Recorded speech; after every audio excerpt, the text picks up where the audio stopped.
Okay, so today we are going to be starting our new unit. So we are done with cellular respiration. We are done with photosynthesis. We are moving on to a different part of the cell, that being the cell membrane. So we're going to be talking about homeostasis. We're going to be talking about cell transport. We are going to be talking about how different molecules enter and exit the cell. So it may not seem very important. It's going to be very important. And over the next week, 2 weeks, week and a half, something like that, we'll be going over this and kind of how molecules get into and get out of our cells. So our unit question, of course, how does cellular transport allow cells to maintain homeostasis? We've talked about homeostasis before. We've talked a little bit about cell transport, but now we're going to get more in depth. We are going to talk more about how it happens, what comes in, what goes out, and kind of how cells regulate that. So the first thing that I want you to do, there are going to be a lot more vocab in this unit. Obviously, it's science. There's special names for everything.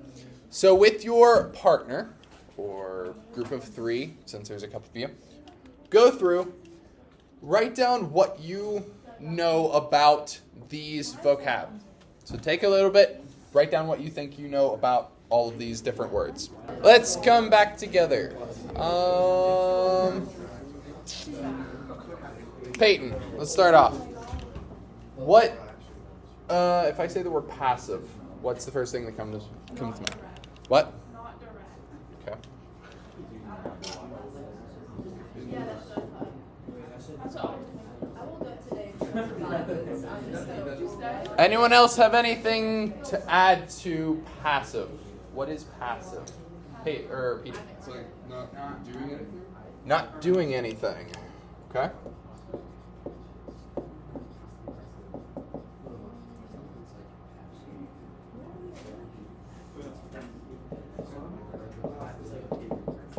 Okay. What about Kyle? What do you have for active? Alert. Anyone else have something else for active?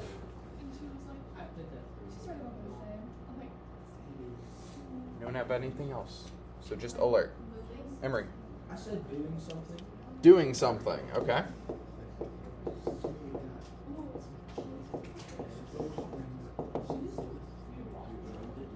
What about Carter? What do you have for facilitate? Have you ever heard of facilitate before?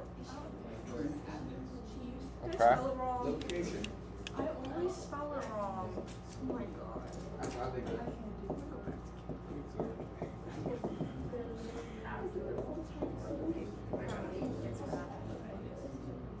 Okay. Are you thinking facility? Okay. So kind of. What do you have? Like to control something? To control. Moderate Oh my control. god. To regulate.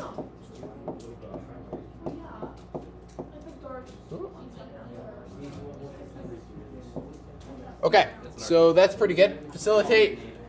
Facility is a place where something happens. So to moderate or control is a good definition for that one. What about Abby or Abigail? What's transport? Like moving something. So like I said moving. Okay. Moving. What about Gideon? What do you have for selective? If you are selective, what is happening? Okay, so choosing, good.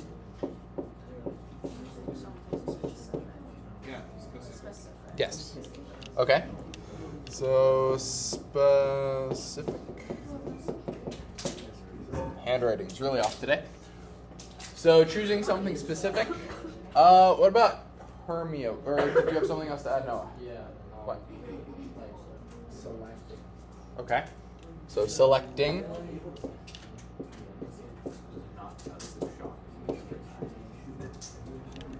What about permeable?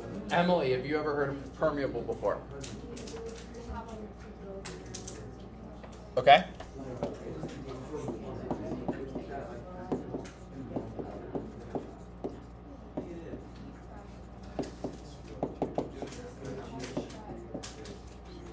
Okay, so going through something else. So we had talked about permeability before. Back when we first talked about the cell membrane, we said that it was selectively permeable. So we're going to revisit that idea. I'm not going to go into too much specifics yet. What about fluid? Owen, what do you have for fluid? Okay.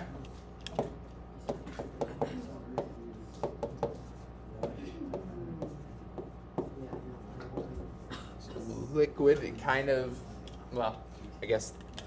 Would you say that this is a good example of being fluid? Yeah. Okay. Maybe the water in the sink. The water in the sink would be fluid. Yep. What about Ashley? What about mosaic? I don't know. I know the model of a mosaic makes me think of Okay, so like art. pieces of things put together.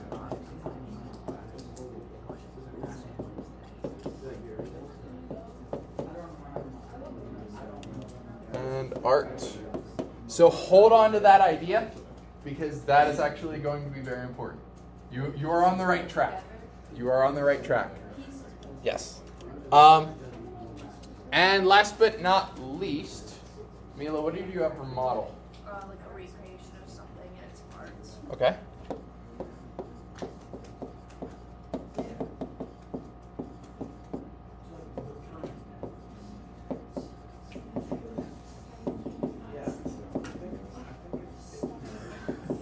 Okay.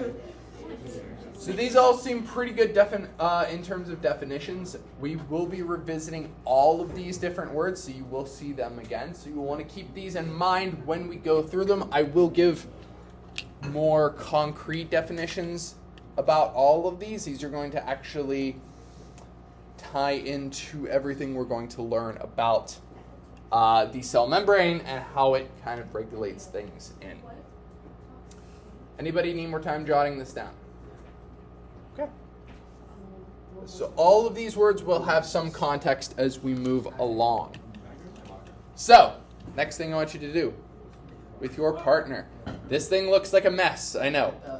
Take 2 minutes, write down as many observations under the analysis 1, as many observations about this as you can. So, what looks familiar? What do you have questions about? What looks completely bizarre? Take 2 minutes with your partner. Come up with some ideas. All right. Braden L. What do you notice about this? There are lumps. So, are you talking about all these orange things? Yeah. Okay. So, I'm just going to circle them in red. Abigail, what do you notice? There's kind of carbohydrate chain. There are carbohydrate chains. When did we talk about carbohydrates? Good question. In our organic molecules unit. This is all time back, guys. It's all tying back together.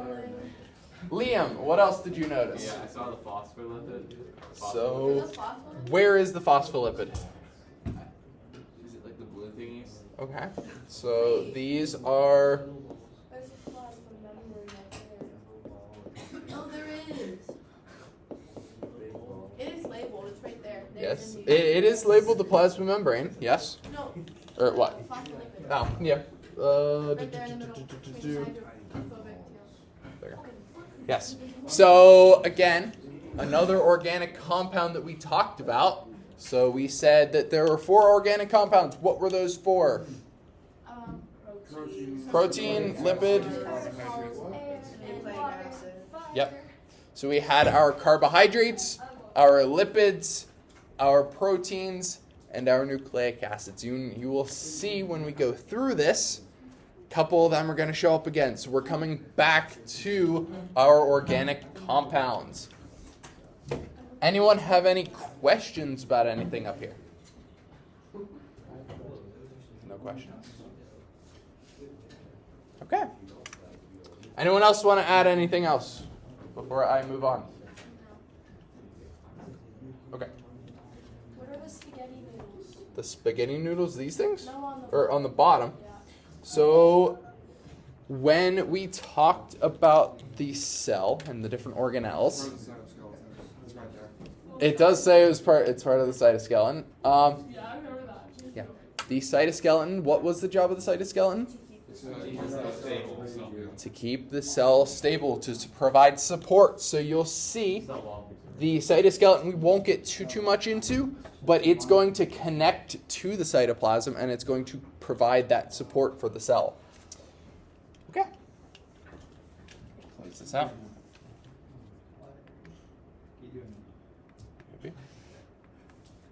Stupid thing's not working. Oh, that would be good. There we go.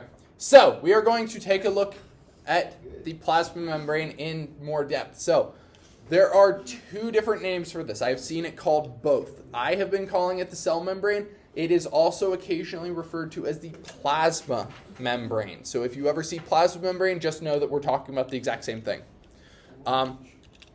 But there are going to be a lot of different parts that we are going to be talking about over the course of the next couple weeks. The first part is that the cell membrane is going to be made of lipids, those fats that we talked about back in organic chemistry. And then in this case, we are going to be talking specifically about phospholipids. So phospholipids, we'll see have two different parts to them. We'll see that in the next slide. And the membrane itself is going to be made up of a phospholipid bilayer. What is bi? Two. So a bilayer has two layers. So these are going to be arranged with the tails facing the middle of the membrane. We'll see why here in a bit. So our phospholipid. Whenever we looked at organic compounds, we saw that normally our fats had three tails. They had three tails to them. Whenever you made your lipids, if I go and grab one, you had three tails on yours. Are we still writing this in the time? Yes. Where is that slide at? It's not on this. It's all under that one tab.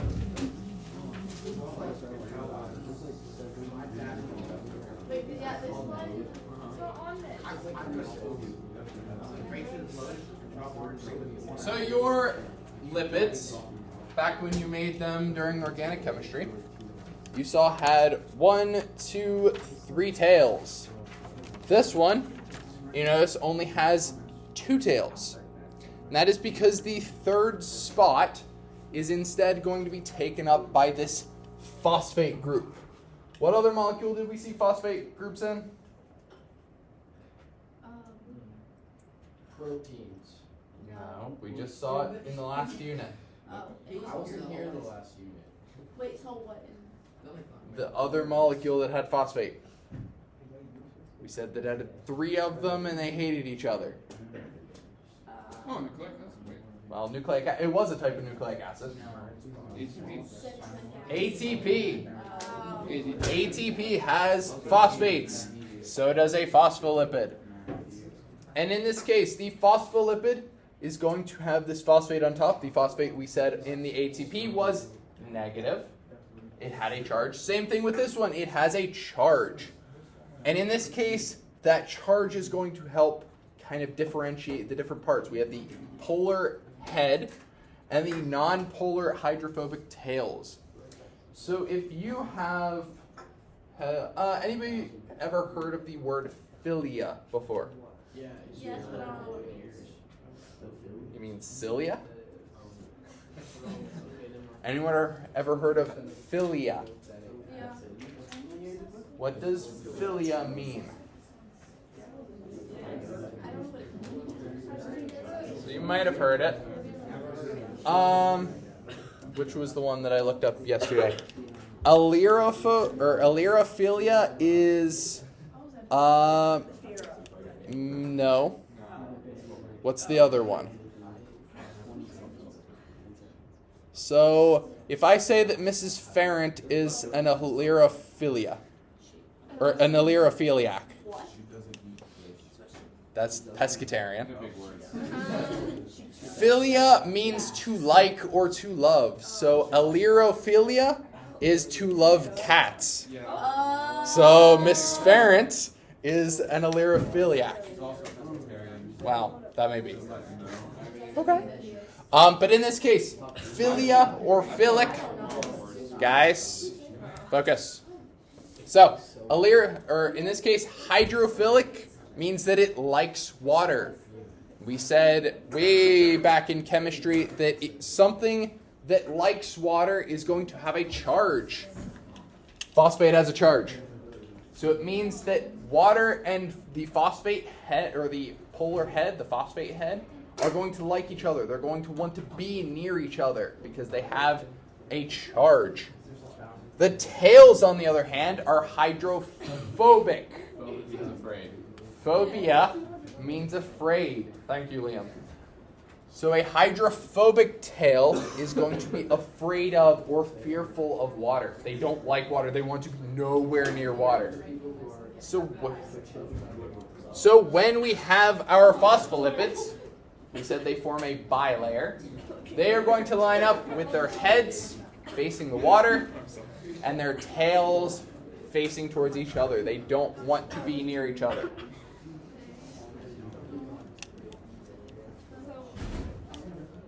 Anyone have any questions about that? Because this is going to make up a lot of what we're talking about for the rest of this unit. Why is this one slide? They're on there. This slide. Should be. It's fine. It's fine. How's it make you feel?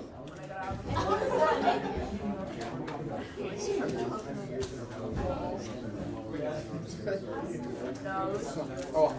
Oh, wow. Yeah, well, you. Not the student. All right. Anyone need more time with this?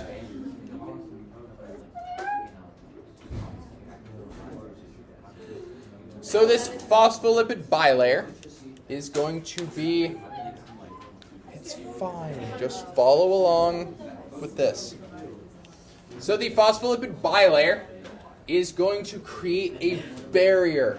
It's going to allow water-soluble substances, they're not going to be able to move through. If something is soluble in water, it has to be either what or what. Wait, what? If something can dissolve in water, it has to be what type of molecule? It has to be polar. Polar is one of them. Guys in the back, if you want to dissolve something in water, what type of molecule does it have to be?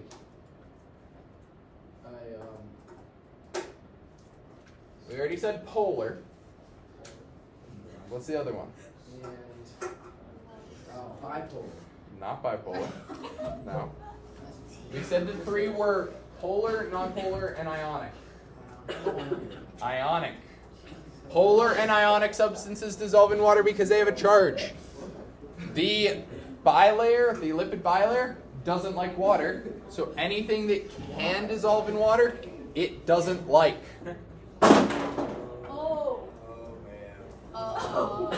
So anything, guys, focus. Anything that is dissolved in water is going to be stopped by this bilayer. So what's going to happen?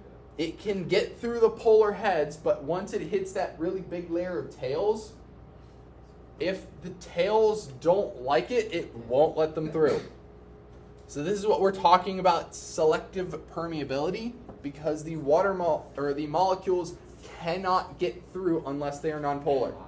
If they are nonpolar, they can slip right through this because the tails will let them through. There's a lot more space with these tails. There's more distance here than there is just slipping past each of the individual heads. So if you are nonpolar, you can get through. If you are polar or ionic, you cannot get through. So this is also going to help keep the cell away from the rest of the external environment, because all of the water and all of the stuff dissolved in the water cannot get into the cell.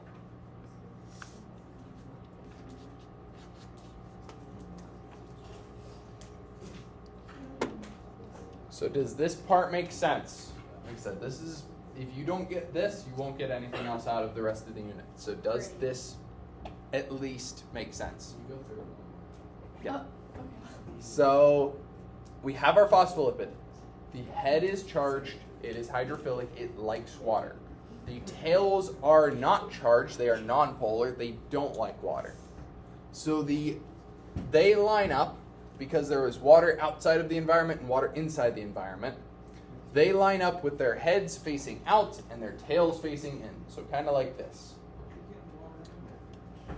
There's water inside and there's water out, but they can't get in and out through this layer, through the bilayer, because the tails form such a big distance, that the water can't just sneak through there. The tails are tight enough together that they won't let anything out. So this is how you kind of keep anything outside of the cell that you don't want in. So anything that is dissolvable in water cannot get through.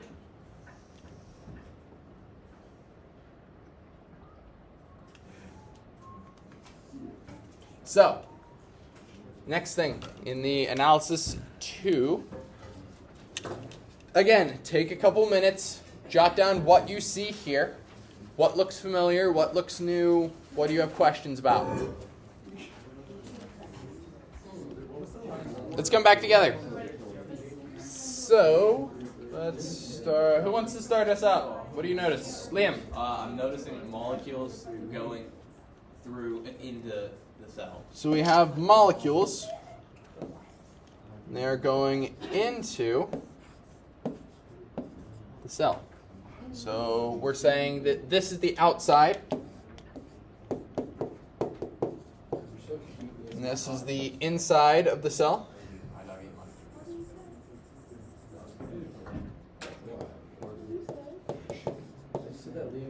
What else do we notice? There is ATP for active transport, so that will come into play in a little bit. Braden, what else? These things? So we have these little lump things. Yeah. Good catch. So if we look, process 1, it says diffusion, has circles. Process 2, this facilitated diffusion, has triangles. And process 3, this active transport, has squares. Active transport's fast. So each one has its own molecule. This one's also appearing to go really fast because we only have 2 things over here.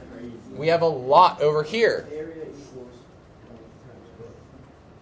Yes. triangle would be based on height divided by 2. It appears that diffusion is like molecules that can pass through the membrane no problem, right? So in diffusion, it's like molecules that have to go through the membrane with the assistance of a protein. And then active transport, that's just molecules passing through with transport protein and ATP. Good. All right. Anyone hear what Peter said? Guys. Guys, can you listen to Peter, please? Thank you. So, reiterating what he said. So, he noticed that, correct me if I'm wrong, so diffusion, these molecules could just pass through without the help of anything. They were just able to pass through. Facilitated diffusion, what did you say that little lump was? A transport protein. Transport protein.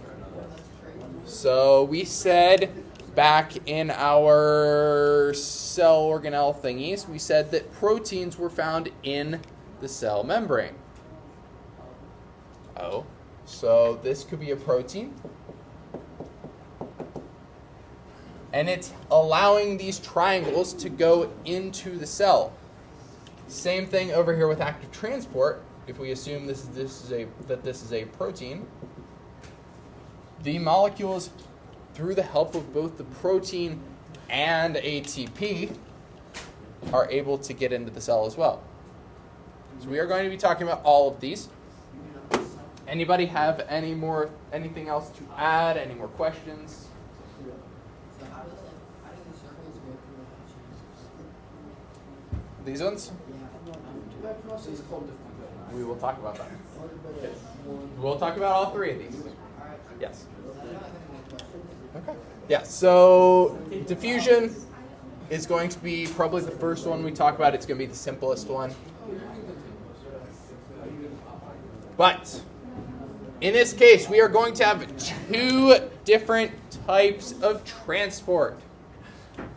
Passive transport and active transport. So remember those vocab words that I was coming back to?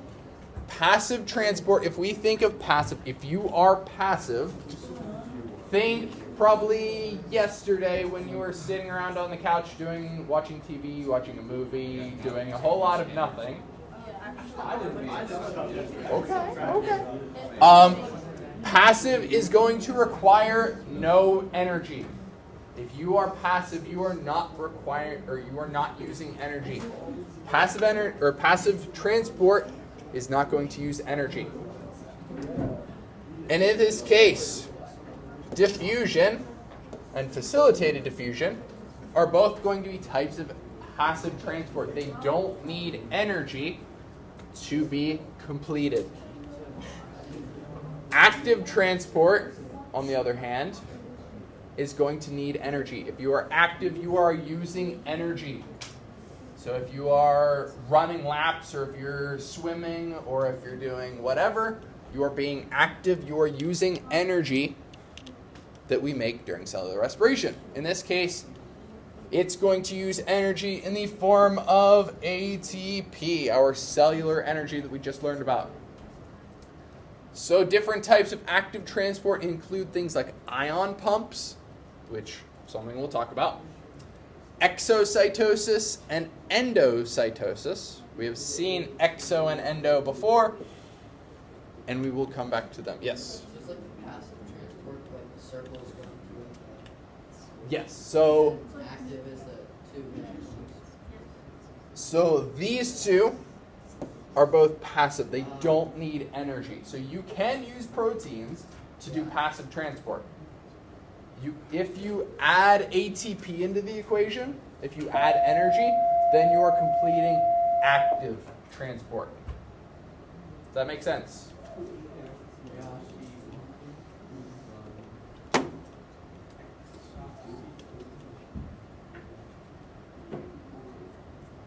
do you even say that? Under ion. Exocytosis and endocytosis. All you have to do is break it down. The big words are just definitions for what they're supposed to do. They're kind of unnecessarily big, but they don't mean something crazy. Anyone need more time?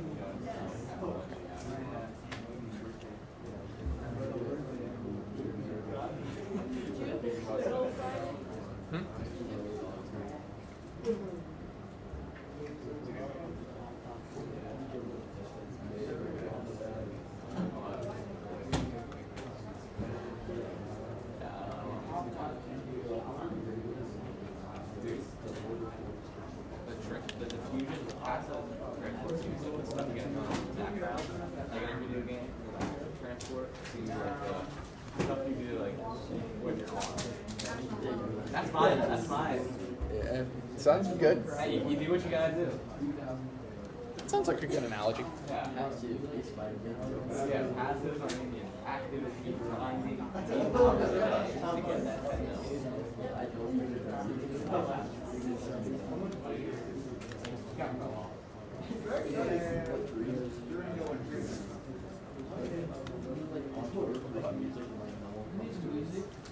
Oh, I seen a video. I know there's like you sitting on the stage, and it was when it goes falling out of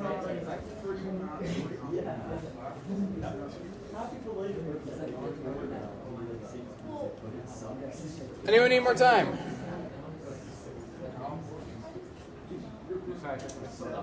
Okay.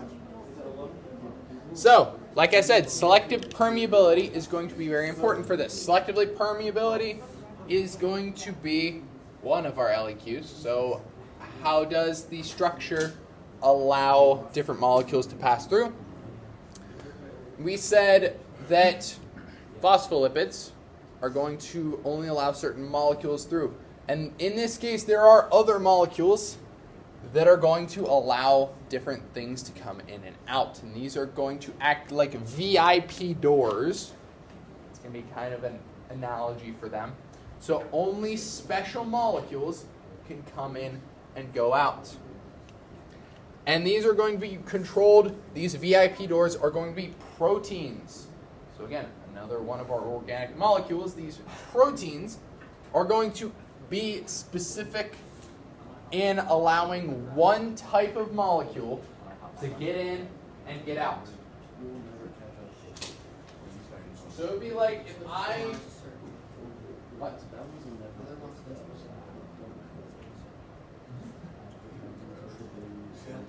So it would be like if I made the door over here, let's say 5 feet tall.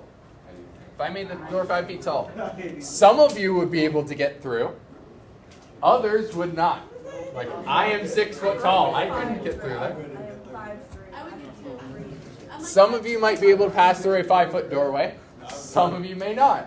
She can fit through. So the same thing is going to be happening for these proteins. They are only going to be shaped for one type of molecule. They're only going to allow one type of molecule to get through. And all of the others are going to be stuck outside. So the only VIP is allowed through that door.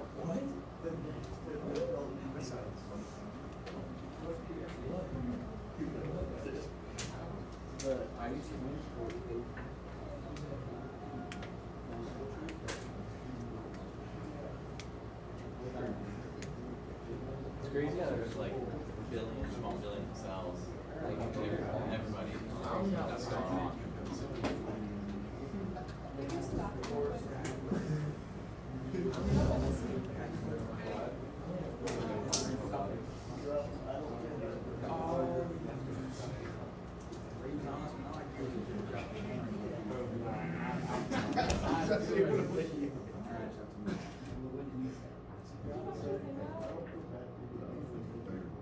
Another minute. Yeah, what's up?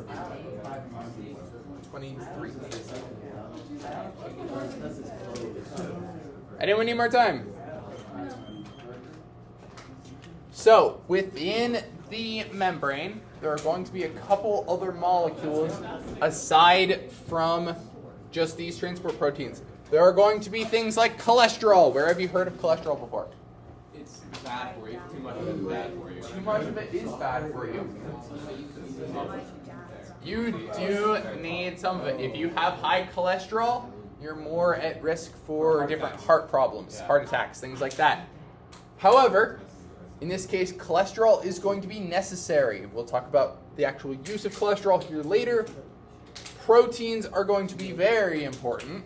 We're going to find proteins all strewn throughout the cell membrane. And carbohydrates are also going to play a little bit of a role. We won't talk as much about the carbohydrates. Most of it's going to be focusing on these proteins. So we have 3 or 4 different areas in which the proteins are going to happen. It's either going to be on the top, on the bottom, so in the cell, out of the cell, or kind of in the middle of the cell.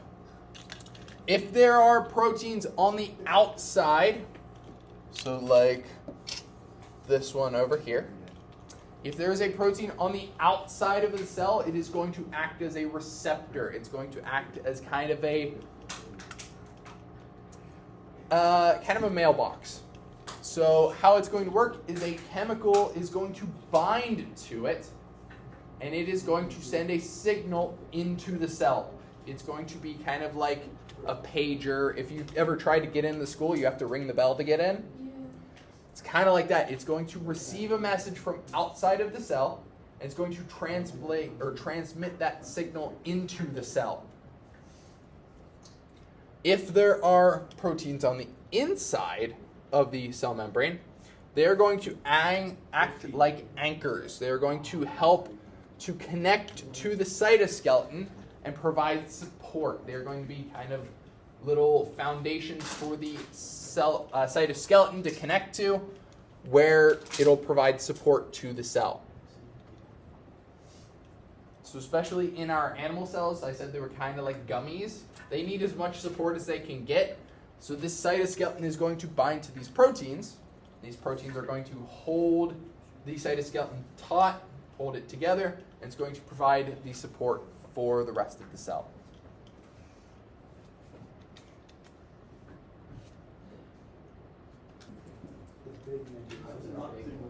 So other proteins are going to span the entire length of the cell wall, or the cell membrane. And these are going to create these little tunnels that allow molecules to get in and get out. And this is called a transport protein. So again, another one of those words we talked about at the beginning of the unit. These transport proteins are going to help move different molecules that can't get through the cell membrane on their own. They're going to help them get into the cell, and they're going to help them get out of the cell. So this could be things like wastes, different food molecules, different particles like that. They're going to let them in and let them. Okay. So the last one we're going to talk about are called carrier proteins. These are slightly different than transport proteins. They're going to do a very similar job. But these proteins are going to have a binding site that allows them to grab certain molecules and yank them into the cell. Now, where have we heard the term binding site before? It was an organic molecule. It was a type of protein. Yes. Enzymes. Enzymes, we said, were very specific. There's the lock and key model that we said, one molecule to one enzyme. In this case, these molecules, these carrier proteins, are going to be kind of like enzymes. They're going to connect with one type of molecule, and they're going to pull them into the cell. So it's going to be kind of a transport version of an enzyme, kind of. And these gated carrier proteins aren't going to open until they bind with that specific molecule. If they bind with, let's say, I need to bind with this type of molecule. If it binds with this, it will go into the cell. If it binds with, let's say, this molecule, however, it's kind of similar, but it's not quite similar. So it's going to bind with it, and it's not going to do anything. It's not going to open. It's not going to let it into the cell because it's not the right type of molecule. So these are going to be very specific on what they let through. Both these and transport proteins are going to be very specific on what types of molecules they let through.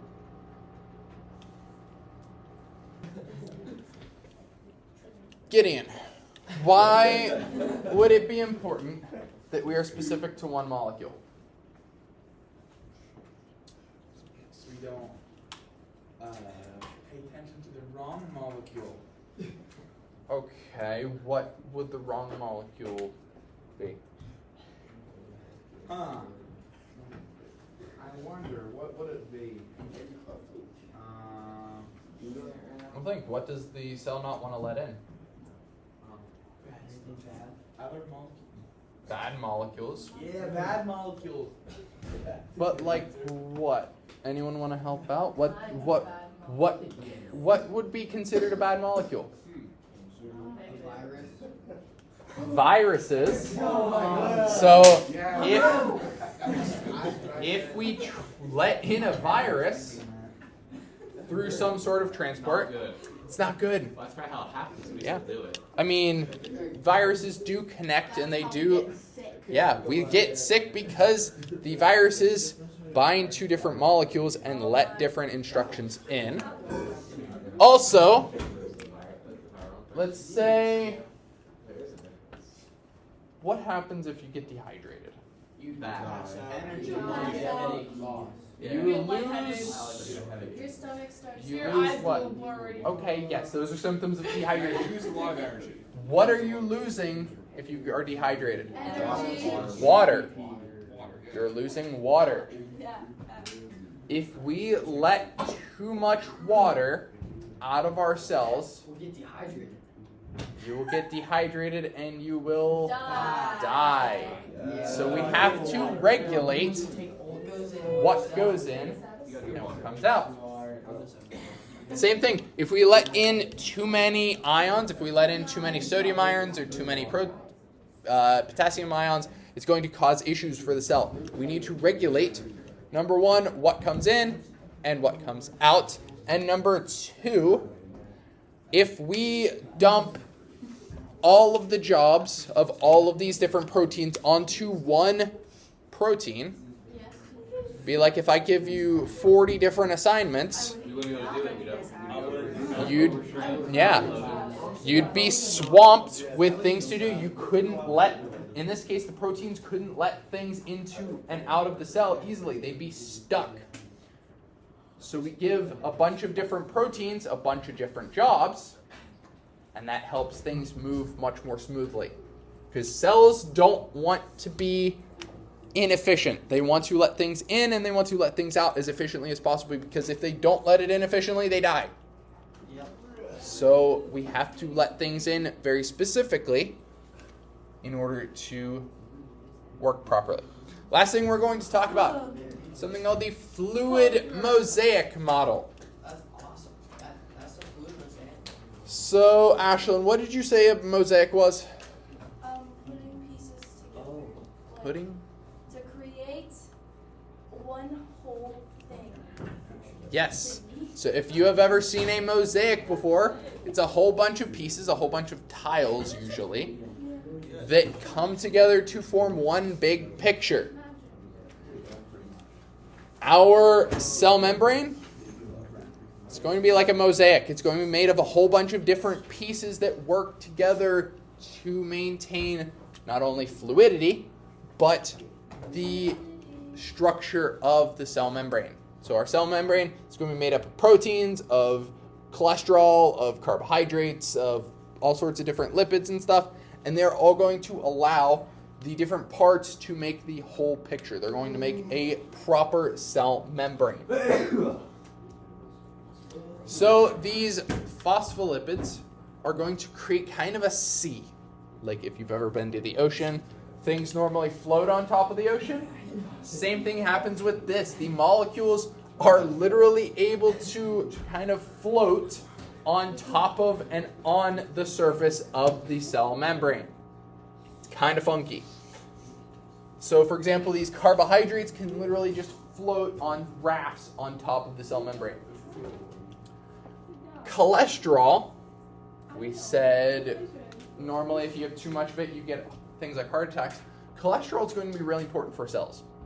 If you don't have cholesterol, the phospholipids literally stick to one another. And we said that in our lipids, if you have a lot of chains stuck together, it's going to be solid. If it has a lot of double bonds, it's going to be liquid. In this case, they're going to be pretty liquid. They're going to allow things to move around on it.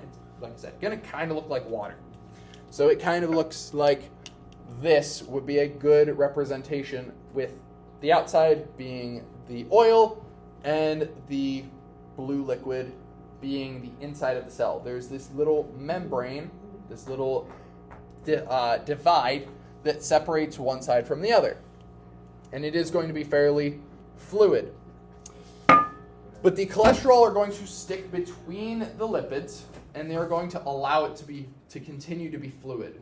It's going to hold them together so that if they try to stretch apart, they are held together, and if they try to compress too much, they are also held far enough apart that they're not going to completely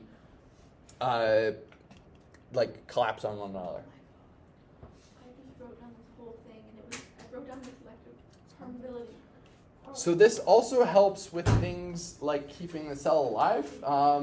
If we were to freeze a cell, what do you think would happen? Well, obviously the cell would die. But what do you think would happen to the cell membrane? It would like decay. Not decay. It wouldn't decay, but it would Stop. it would shrink. It would kind of what was the word I was thinking of? It would kind of collapse. It would shrivel up, but so normally if it was really cold, if we went outside and it was like 32 degrees Fahrenheit, our cells would shrink and freeze. But the cholesterol allows the different phospholipids to stay far enough apart that they can survive even in cold temperatures. Now, to a certain temperature, it's not going to matter too much, but it helps them to survive freezing to some extent. It's going to keep the membrane liquid enough that it allows them to kind of float around even in colder conditions.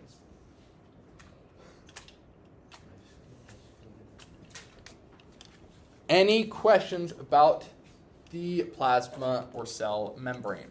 Anything we've talked about today?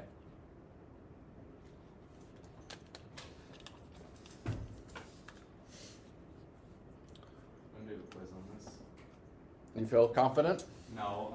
Ashlyn, give me one takeaway from this unit, or from this lesson. Mosaic and how like all the pieces fit together. That's all I learned. Okay? So we have the fluid mosaic model.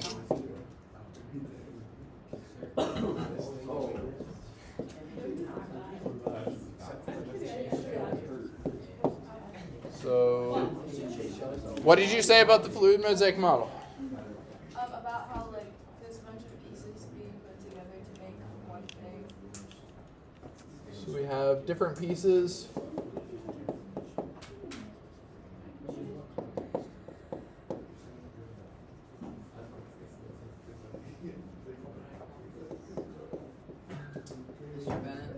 You guys are done with the season. Yeah, like you guys look back to 2 weeks from.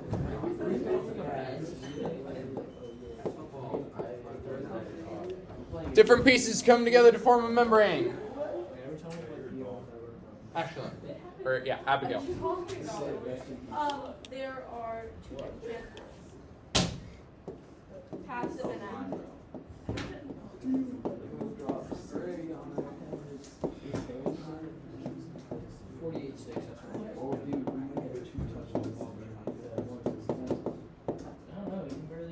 So what does passive do? Passive has no energy. No energy?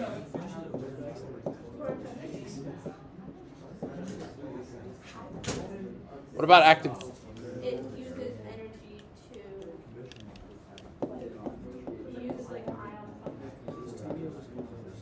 It uses energy. What's another one, Liam? Phospholipids bilayer. Phospholipid bilayer.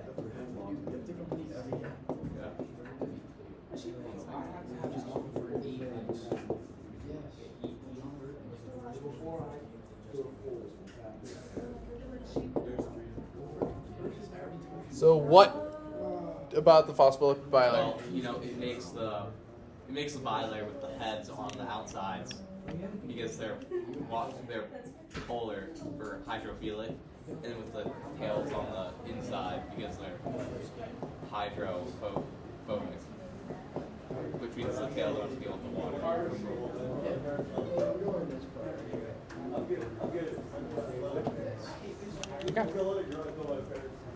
Yes, so we have the phospholipid bilayer. It's made of heads and tails. The heads are going to be near the water. The tails are going to be away from the water. Peyton, give me one more.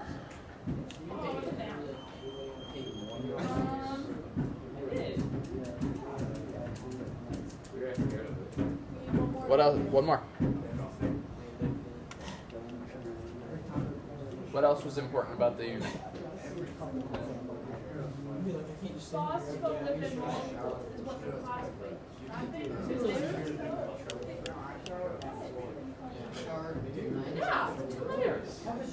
Okay. Wait. Yes, so we talked about the phospholipid bilayer. The membrane is selected for permeable. The selective for permeability is the property of the plasma membrane that allows it to control what enters and leaves. Okay. What? Do you have that already? So we do not have selective permeability.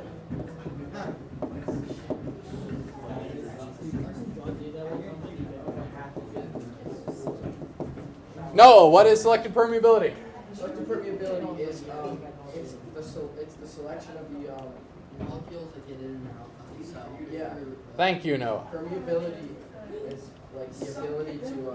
Better. I'm freaking better. Yeah, but I have a concussion and you. I have two concussions. Yeah, well, I was like. I have right now.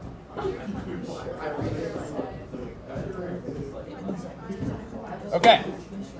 So these are 4 pretty good ideas. I think this pretty much encompasses the whole unit. So we had the fluid mosaic model.